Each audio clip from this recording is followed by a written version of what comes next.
Welcome to Logic's product highlight video on our directional flow control. This is a combination of two products. It's a combination of an orifice restrictor and a check valve. It's going to give you controlled flow rate in one direction and a much faster flow rate in the other direction. So the most common application for these type of products is in air cylinders. In those, you typically want the air cylinder to move quickly in one direction and then in a controlled manner in the other direction. So you might be doing some work or applying some force, and then you want a quick return stroke. So these are great for that application because they have a fixed orifice. This one is a 7/1000 orifice. We got a lot of different sizes, but it's going to have a fixed orifice in one direction, and then when the pressure changes, the pressure differential changes, you're going to get a full flow in the other direction. This can replace a product that's typically called a cylinder speed control. Those are really a combination of a needle valve and a check valve, where you have a little knob that you can adjust the speed. And those work great if you want to adjust that needle valve every time you install something.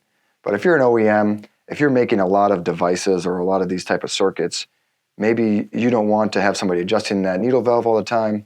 You don't want people out in the field adjusting that, or your end user adjusting that speed. You want it fixed because you're the manufacturer and you know how fast it should go.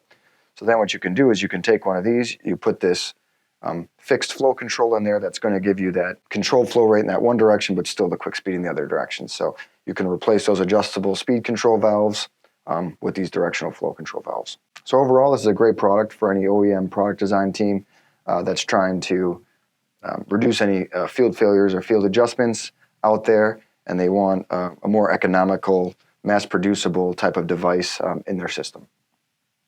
So I quickly wanted to go over a couple ways that you can connect these, since they have 1032 fittings on both sides for female threads. So you can put things like our swivel fittings, you can attach that here. So you can see this, if you wanted to tee a bunch of flow controls all in the same circuit, maybe you'd want to use a T. This is a nipple on one side and barb fitting on the other side. So this way you could maybe thread this right into a pneumatic cylinder and hook your tubing up on this side. So a lot of different ways to connect these. We can put different barbs and different fittings on there. So thanks for checking out our product highlight video about the directional flow control. Please reach out with any questions. Thanks.